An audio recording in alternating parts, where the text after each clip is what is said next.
예수 그래야.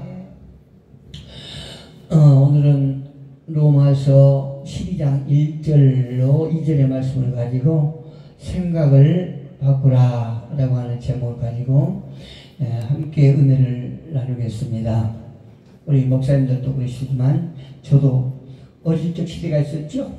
어릴 적 시절이 있었죠. 제가 오늘 말씀을 준비하면서 과연 저는 어렸을 적에 무엇을 잘했고 무엇을 즐겨했는가 한번 생각해 봤습니다. 그랬더니 제가 국민학교 다닐 적에 생각이 났어요. 제가 국민학교 다닐 적에는 잘한 것은 무엇이냐면 운동을 잘했어요. 운동을 좋아했죠. 잘했다기보다는 축구나 이렇게 탁구 이런 건 좀 즐겨했고 또 책 보는 건 좀 즐겨했어요. 또 한 가지 좋아했던 것은 제가 그 새집 내리는 걸 참 좋아했어요. 높은 나무 위에 새가 둥지를 틀어놓고 알을 까놓고 새끼를 까지 않습니까? 그런데 그거를 막 눈여겨봤다가 새끼를 까면 새끼가 어느 정도 하얀 털이 이제 벗어지면은 그걸 내서 그게 어미로부터 훔쳐오는 거죠. 훔쳐와서 집에서 새 집을 딱 지어서 거기다가 이제 들에서 이제 나비 잠자리나 또 메뚜기 이런 걸 잡아다가 그 새 새끼를 먹이는 거예요. 그래서 그때가 어미 될 때가 이제 키고 그랬어요. 근데 그거를 굉장히 제가 즐거웠어요. 그런데 학교로 갔다 오면 어느 정도 이제 숙제를 해놓고 이제 산속에 가서 이제 잠자리 잡는 겁니다. 근데 잠자리 잡는데 참 특이한 게 새를 주라고 잠자리를 잡으러 가는데 어떤 데 가면 잠자리가 껍질만 있어요. 잠자리 형태인데 껍질만 있어요. 그게 보면 벌레에서 잠자리가 깨서 하늘로 날아가는 모습을 볼 수 있어요. 그걸 많이 봤거든요. 그때는 참 신기했거든요. 그런데 오늘 본문에 보니까 어떤 말씀이냐면 오늘 우리가 보았던 1절에서 핵심적인 말씀은 너희가 드릴 영적 예배를 드리라 이렇게 말하고 있죠. 너희가 드릴 예배는 영적 예배다. 이게 핵심이에요. 또 두 번째는 2절에 보니까 너희는 마음을 새롭게 변화를 받으라 이 말씀이네요. 1절 보니까 1절 후반절을 보니까 거룩한 산 제물로 드리라 이는 너희가 드릴 영적 예배니라 이렇게 하고 2절에 보니까 너희는 이 세대를 본받지 말고 오직 마음을 새롭게 함으로 변화를 받으라 이렇게 말씀하고 있어요. 왜 하나님은 영적 예배를 드리라고 그럴까요? 영적 예배만이 하나님과 교통할 수 있기 때문에 영적 예배를 드리라는 것입니다. 영적 예배를 드리라라고 하는 것은 영적 예배가 아닌 것이 있다는 거죠. 다시 말씀드리면 혼적인 예배가 있다는 거죠. 혼적인 예배가. 오늘 제목을 제가 생각을 바꾸라 이렇게 제목을 정했다고 그랬죠. 우리가 영적 예배를 드리려면 영적인 사람이 돼야 되는 거예요. 영적인 사람이 되는데 우리는 말을 할 줄 아는 사람은 다 영적인 존재예요. 하나님이 영적인 존재죠. 또 사람이 영적인 존재죠. 귀신도 영적인 존재예요. 영적인 존재들은 다 말을 하지 않습니까? 그런데 말한다는 것은 생각이 있다는 거죠. 생각을 바꿔야 우리가 영적 예배를 드릴 수 있다. 이렇게 말씀하고 있는 것입니다. 영적 예배에 가까운 것 같으나 영적 예배가 아닌 것은 혼적 예배라는 거죠. 그럼 혼적 예배는 무엇인가? 혼적 예배라고 하는 것은 보고 듣고 냄새 맡고 하는 그 물리적인 예배라는 것입니다. 그러니까 보이지 않은 예배가 혼적 예배다 이렇게 우리가 정의할 수 있겠지요.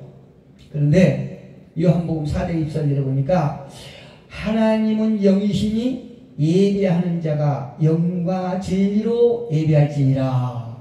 할렐루야. 여러분 아식 같은 그 앤드류 워맥이라고 하는 목사님 책을 제가 한번 보았거든요. 앤드류 워맥이라고 하는 목사님은 어떻게 말씀하냐면은 진리란 무엇이냐?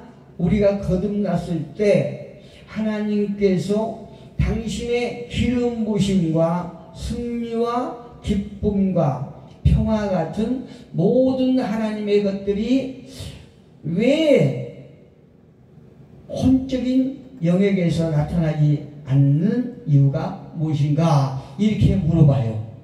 이 말씀을 이제 다시 이제 소개하면, 우리 이 자리에 모인 모두는 구원받았습니다. 맞지요? 예, 우리 모두는 구원받았어요.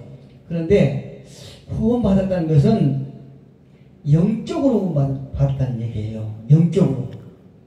아직 혼적으로는 아직 구원 안 받았어요. 혼적인 영역과 또 먼저 제가 이걸 말씀드리면, 우리 인간은 영, 혼, 육 이렇게 사도 요한이 말한 것처럼 영이 잘 된 것 같이 혼과 육이 잘 되기를 간구하노라 이렇게 말하고 있지 않습니까? 이것처럼 우리가 믿음으로 이미 영은 구원받았어요. 그런데 영이 구원받았다고 해서 혼과 육까지 구원받은 것은 아니지 않습니까? 혼과 육은 우리가 영이 구원받고 난 후에 점진적으로 차츰차츰 변화되는 거예요. 그래서 그리스도가 나타날 때, 아니면 우리가 개인적으로 이 땅에서 생명이 다하고 주님 앞에 갔을 때에, 그때 우리가 혼과 육이 완전히 이제 그 영과 함께 조화를 이뤄서 하나가 되는 거죠. 그런데 이 땅에서 우리가 살아가면서 하나님께 간구하는 모든 것들은 우리가 다 응답할 수 있다는 얘기입니다. 그 앤드루 목사님 하신 말씀이, 왜?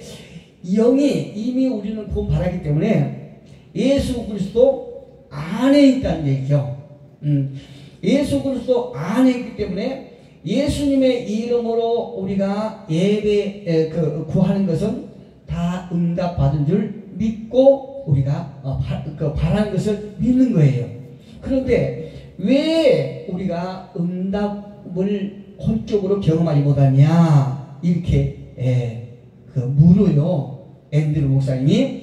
그러면서 그분이 우리가 이미 영으로 구원 받았는데 이 땅에서 많이 이렇게 하나님 앞에 구한 것을 왜 응답받지 못하는가? 그 이유는 딱 한 가지, 새롭게 되지 않은 우리의 생각 때문이다 이렇게 말했어요. 믿으시나요? 이 말씀에? 저는 전적으로 믿습니다. 우리가 영이 구원 받는 것처럼 우리가 생각도 완전히 바뀌어서 영과 함께 조화를 잘 이루고 있다라고 그러면은 하나님께 구하는 것 우리가 응답 받을 줄로 확실히 믿습니다. 그런데 응답 받지 못한 것은 우리의 생각이 아직 변화가 안 돼서 아직 옛 구습에 머물고 있다는 얘기거든요. 그래서 우리는 응답을 못 받는다 이렇게 저는 믿습니다. 하나님께서 우리에게 주시지 않아서가 아니고 우리의 영의 거울을 보는 것이 아니라 물리적인 영역만을 보기 때문에 우리가 응답을 못 받는 것이다 이렇게 딱 결론을 낼 수가 있는 것이에요. 그러니까 우리가 하나님 안에서 영적인 거울을 보면서 우리가 주님 앞에 구하면 그게 우리가 이 땅에서 응답받을 수 있는데, 영의 영역은 벗어나서 물리적인 영역만 그것만 바라보기 때문에 우리가 응답받지 못하는 것이다. 이게 그 앤드루 목사님의 주장입니다. 우리 목사님들은 어떠신가요? 2절을 보니까 이런 말씀이세요. 너희는 이 세대를 본받지 말고 오직 마음을 새롭게 함으로 변화를 받아 하나님의 선하시고 기뻐하시고 온전하신 뜻이 무엇인지 분별하도록 하라. 이렇게 말하고 있죠. 이 말씀을 돌이켜보면 우리가 이 세대에 젖어 있으면 하나님의 온전하심, 기뻐하시고 온전하시고 선하신 뜻이 무엇인지 알 수가 없다는 얘기예요.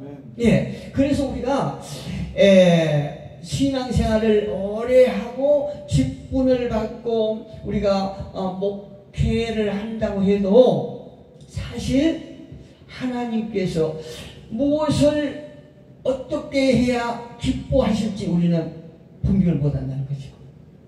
제가 아는 저기 그 천안 쪽에서 사역하신 한 목사님 계시는데요. 근데 그 목사님도 연세가 꽤 들으셨어요. 근데 우리 목사님보다는 한참 아래예요. 한참 아래신데 체력도 목사님은 뭐 아주 정정하시고 꼿꼿하시잖아요. 그런데 그 목사님은 목사님처럼 그렇게 꼿꼿하지는 않으세요. 그런데 보면 그 목사님이 어떤 말씀에 대해서는 이렇게 적어도 제가 보기에는 막 곁길로 가시지는 않는데 이렇게 다른 사람들보다는 이렇게 논리적으로 이렇게 전하시는 것은 조금 아쉬워요. 그런데 목사님의 아들이 계셨는데 아들이 예전에 아주 말 그대로 개처처럼 살 거예요. 아들이. 저희가 그 집 가정을 안 지가 오래됐거든요. 뭐 한 40년 가까이 된 것 같아요. 그래 오래됐죠. 그분 안 지가. 근데 연락이 끊겼다가 또 연락되고 끊겼다가 연락되고 그래서 계속 이제 교제를 계속 하는데 그 집 뭐 가정에 대해서 가정 멸망에서 잘 압니다. 그런데 그 아들이 아주 개처럼 살다가 어느 날 저하고 이야기할 딱 계기가 생겼어요. 근데 이야기를 하는데 달리 다른 때 계기가 생긴 게 아니고 그 목사님이 그 교회를 제가 몇 번 얘기를 했거든요. 하고 나서 부흥이 돼서 또 딴 데로 가시고 또 딴 데로 가시고 갈 때마다 제가 이제 그 교회를 내가 꾸며드렸어요. 근데 한 5년 전에 또 이제 그 교회를 얻어서 이제 꾸미는데 제가 가서 이제 그게 또 공사를 하는 거예요. 그때 제가 차를 폐차시고 차가 없었거든요. 이야, 버스 타고 다니면서 그 공사를 하면 굉장히 힘들었네요. 사우나에서도 자기도 하고 거기서 집까지 머니까 이렇게 출퇴근을 못하고 사우나에서 자기도 하고 교회에서 자기도 하고 이렇게 하면서 고생하면서 그 공사를 해서 수리공사를 했죠. 그래서 수리공사를 하는데 이렇게 이야기할 계기가 생겨가지고 딱 이야기를 하다가 아휴 그 아들이 좋은 대학을 나왔어요. 명문대학을 나왔는데 좋은 대학을 나왔는데 아주 격길로 가는 거예요. 굉장히 격길로 가는 거예요. 그런데 그 목사님이 조금 연세가 있고 조금 말이 이제 다른 사람보다는 조금 그래서 이제 제가 생각에는 저 목사님에게 그 아들이 그 어머니의 사역을 이렇게 이어서 했으면 좋겠다 이런 생각이 제가 드는 거예요. 근데 그때 당시 그 아들이 조금 똑똑하다고 제가 생각했어요. 그래서 이야기를 하면서 딱 그때 여기 말씀 같은데 이 말씀을 제가 그림을 딱 그려가면서 딱 얘기를 했는데 굉장히 이 말씀에 한마디 딱 했는데 그 아들이 쏙 받아들인 거예요. 그래서 이 아들이 그때 신학을 할 결정을 한 거예요. 그래서 신학을 했어요. 이제 신학교도 이제 우리가 이제 소개해서 이제 갖고 신학을 했는데 아주 머리가 대단히 똑똑해요. 그래가지고 이 성경 말씀을 쫙 끼나 봐요. 제가 거기 그 교회 가서 설교도 많이 하고 우리가 이제 가서 막 이렇게 하고 막 그랬거든요. 그런데 말씀을 쫙 끼고 헬라어 히브리어 막 쫙 이렇게 끼는데 문제는 뭐냐면 그 아들하고 어머니하고 막 부딪히는 거예요. 굉장히 부딪히는 거예요. 그러니까 우리가 몇 년 한 작년에인가도 거기 가봤는데요. 어머님이 굉장히 힘들어하세요. 어머니 목사님이 힘들어하세요. 당신은 당신대로 이 마인드가 있어서 그 생각대로 이렇게 사역을 하시는데 그 아들하고는 전혀 안 맞는 거예요. 그러니까 그 아들은 엄마의 은사도 좀 무시하고 이렇게 엄마가 사역하는 걸 계속 태클 거는 거예요. 굉장히 부딪히는 거예요. 제가 가만히 생각하니까 우리가 신앙생활을 하고 있어서 사역을 하든 뭐를 하든 우리가 예수를 믿고 영이 새롭게 회복이 되어서 구원은 받았지만 이 생각이 바뀌지 않으면 정말로 하나님의 사람을 이렇게 태클을 걸고 굉장히 가시노를 하겠구나. 제가 이걸 알았어요. 우리가 가만히 그 어머니 목사님하고 이야기해보면 어머니 목사님은 모든 것을 다 하나님께서 기뻐하실 일을 이렇게 막 하세요. 그런데 그 아들은 그게 아니에요. 생각하는 것이 어떤 육의 생각이야. 그게 혼적인 생각이죠. 그러니까 하나님께서 어떤 걸 좋아하실지 내가 어떻게 하면은 하나님 기뻐하실지를 모르는 거예요. 그 아들은. 그렇기 때문에 계속 부딪히는 거예요. 오늘 말씀을 보니까 너희는 이 세대를 본받지 말고 그랬죠. 이 세대 그 아들이 말씀은 쫙 끼고 헬라어 히브리어 총동원해서 설교를 하고 그랬지만 그 어머니가 강단에 올라서 설교를 하고 혹은 좀 우스갯소리도 하고 유머도 섞어가면서 하고 말도 떠듬 이렇게 해도 성도들이 은혜를 받는 거예요. 은혜를 받고 그 예배 끝나면은 그냥 목사님 하는데 그 아들에게는 성도들이 개무시하는 거야. 개무시하는 거야. 육의 생각을 가진 사람들이 보기에는 아들이 훨씬 목회자가 오는 거예요.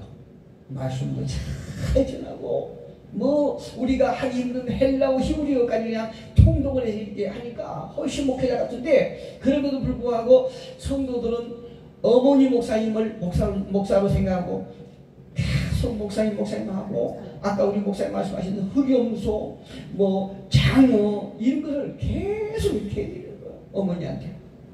왜 그럴까? 이 아들 목사는 아직 이 세대에서 아직 벗어나지 못한 거예요.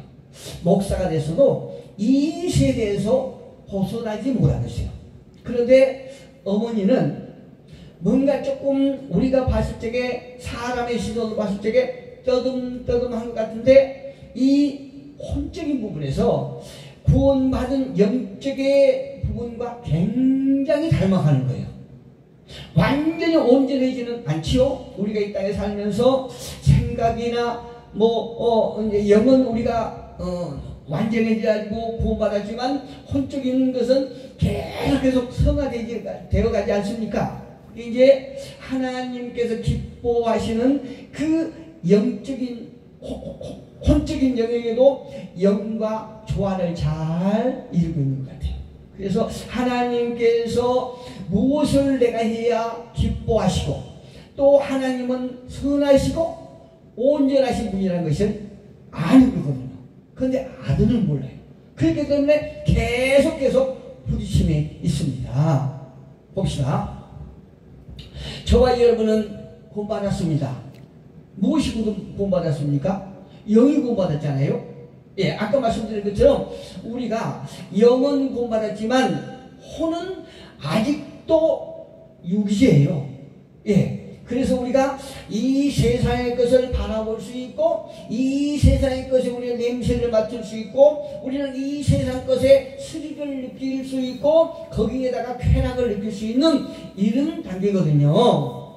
사도 요한이 말했듯이 인간의 영, 혼, 이렇게 되어 있는데, 우리가 영은 우리가 구원받았다는 것은 아직 혼이 구원받은 것이 아니고 영이 구원받은 거잖아요. 그래서 고린도후서 5장 17절에서 사도 바울이 이렇게 말하죠. 그런즉 누구든지 그리스도 안에 있으면 새로운 피조물이라. 이전 것은 지나갔으니 보라 새 것이 되었도다. 할렐루야.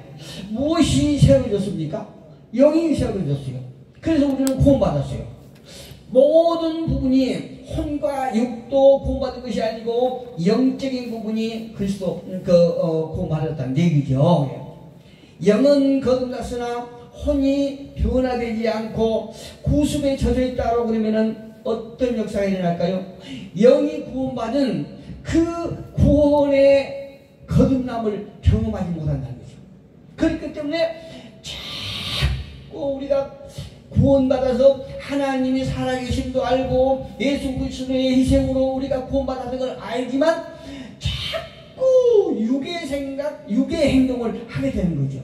아직 우리가 혼적인 부분이 계속 성화되기 때문에 우리가 예수를 믿고 신앙생활을 연조가 쌓이면 쌓을수록 영의 영역을 받아서 우리가 혼적인 부분이 계속 이렇게 차츰 성화되어야 되는데 계속 옛날 그 변화되지 않는 그 단계에서 이렇게 머물고 있다는 얘기입니다. 에베소서 4장 22절을 통해서 사도 바울이 말하지요. 너희는 유혹의 욕심을 따라 썩어져가는 구속을 따르는 옛사람을 벗어라. 이렇게 말하죠. 할렐루야. 우리가요, 옛 구속인 옛사람을 벗어버리지 못하면 하나님의 영광을 객전히 가립니다. 이야, 저런 사람이 어떻게 집사야? 저런 사람이 어떻게 장로야? 저런 사람이 어떻게 목사야? 이런 비난을 계속하는 거죠. 우리가 예수를 믿고 교회에 다닌다고 이렇게 하니까 세상 사람들은 우리를 보는 눈이 다릅니다. 그리고 두 눈으로 똑바로 보고 있어요. 아, 저 사람이 예수를 믿는다고 그러는데 예수를 믿음으로 해서 우리가 가는 길과 자기네들이 가는 길이 다르다는 걸 알잖아요. 자기네들이 멸망의 길로 간다는 걸 알아요. 그렇기 때문에 우리를 뚫어지게 보고 있거든요. 그런데 그러다가 전혀 자기네들이 기대했던 그 기대와 전혀 다르면 그때부터는 막 화살을 펴보고, 야, 저 사람이 어떻게 목사야? 저 사람이 어떻게 장로야? 막 비판하는 것입니다. 2절에 보니까 이렇잖아요. 너희는 이 세대를 본받지 말고, 그렇죠? 본받는다는 것이 어떤 말이라고 생각하십니까? 본받는다는 것은 우리가 본받는다는 그 의미를 보니까 우리가 어떤 컵 있지 않습니까? 컵에다가 모양이 다른 컵을 두 개를 넣고 이쪽 모양에다가 물을 부으면 이쪽 컵의 모양으로 되고 이쪽 컵에다 물을 부으면 이쪽 컵의 모양이 되듯이 우리가 본받는다는 것은 우리가 이 세상에 젖어서 그 속에서 살아가면 자연히 그 세상 모습과 딱 된다. 이런 의미거든요. 우리가 살면서 세상과 마귀와 불신자들과 또 환경의 압력을 만나게 되지 않습니까? 세상에 살지만 그러나 우리가 그것들에 섞이지 않을 수는 없어요. 우리가 구원받은 하나님의 백성이죠. 그러나 이 세상과 우리가 섞여서 살고 있지 않습니까?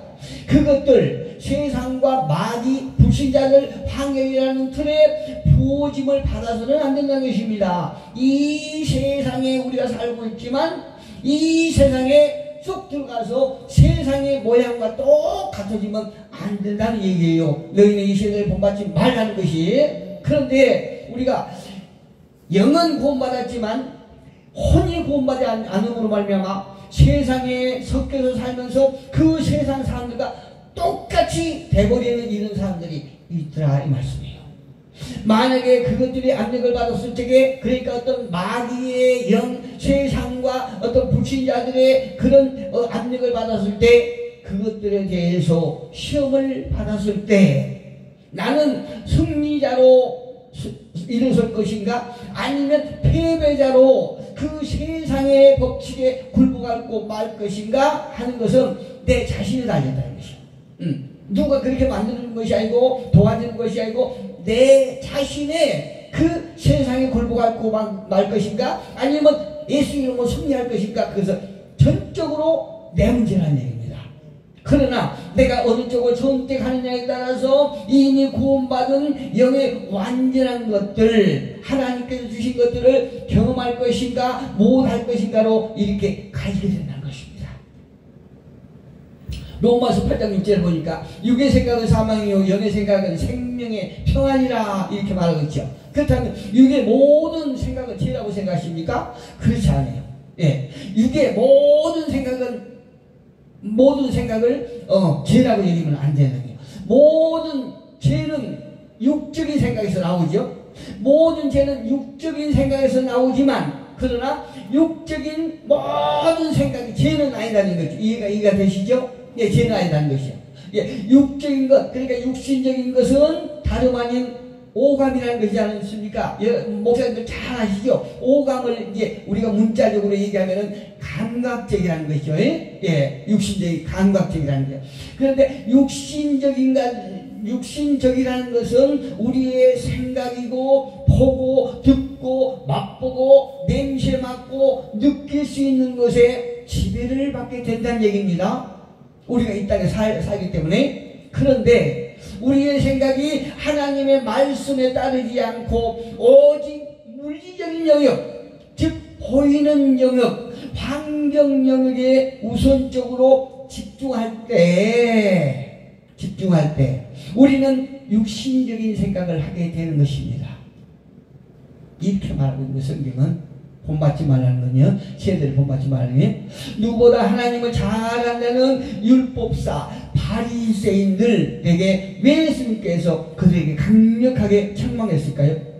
왜? 그들은, 율법사나 바리새인들은 오직 외형적이고 형식적인 것에 중점적으로 두고 예배의 가치를 두기 때문에 그런 것이 있지 않습니까? 오직 화려하고 수가 많고 이런 것에 이렇게 가치를 두기 때문에 예수님께서 율법사나 바리새인들에게 강력하게 책망했다. 우리가 정말로 이런 외형적인 관심을 두지 않고 저나 여러분이 한 영혼을 바라봤을 때는 우리가 정말로 어떤 숫자에 우리가 가치를 두지 아니하고 그 영혼을 바라보면서 하나님께서 어떻게 말씀을 하실 건가? 하나님께서 저 영혼을 바라보시고 어떤 생각을 하고 하실까? 이것을 우리가 먼저 생각해야 된다는 거죠. 예수 마음으로 그래야 하나님께서 선하시고 기뻐하신 뜻이 된다고 오늘 성경 말씀하고 있는 것입니다. 그렇다면 왜 율법사들은 예배를 실패했을까요? 하나님의 말씀은 무엇이 영적인 것이고 참인지를 알려줍니다. 하나님 말씀을 통해서, 성령을 통해서요. 그들은 하나님의 영적 거울인 말씀에 자신을 들여다보지 못했기 때문에 그들은 실패했죠. 하나님 말씀을 통해서 우선 영적인 거울에 나를 비춰보라는 얘기입니다. 성경은요, 나를 비춰봐야 되는데 나를 비춰보지 못하고 이 오직 외형적인 것, 물리적인 것에 계속 우리의 생각을 집중했기 때문에 그런 것입니다. 그래서 오늘 본문에 이 세대를 본받지 말라, 생각을 바꾸라 이렇게 말씀하고 있어요. 자신들의 잘못된 생각을 돌이키지 않기 때문에 우리가 예배에 실패한 것입니다. 사도 바울은 말합니다. 하나님께서 받으실 예배는 영적 예배다. 그리고 영적인 예배를 드리기 위해서는 너희 생각을 바꾸라. 또 생각을 바꾸기 위해서는 이 세대를 본받지 말라. 그리고 말씀에 순종하라. 이렇게 우리에게 권면하고 계신 것입니다. 오늘도 저와 여러분이 비록 소수의 무리가 모였지만 우리 소수의 무리가 모여서 말씀을 통해서 우리의 생각이 점차로 바뀌어지면서 영을 닮아간다고 그러면, 구원받은 영을 닮아간다고 그러면 저와 여러분이 강구한 것이 하나님 앞에 상달되어서 응답할 줄 믿습니다. 우리 모두가 영으로 구원받은 것처럼 우리의 혼이 이렇게 영같이 구원받은 영같이 우리가 점차 이렇게 성화되어서 우리 모두가 이 땅에서 승리하는 사역을 할 수 있기를 주님의 이름으로 축복합니다.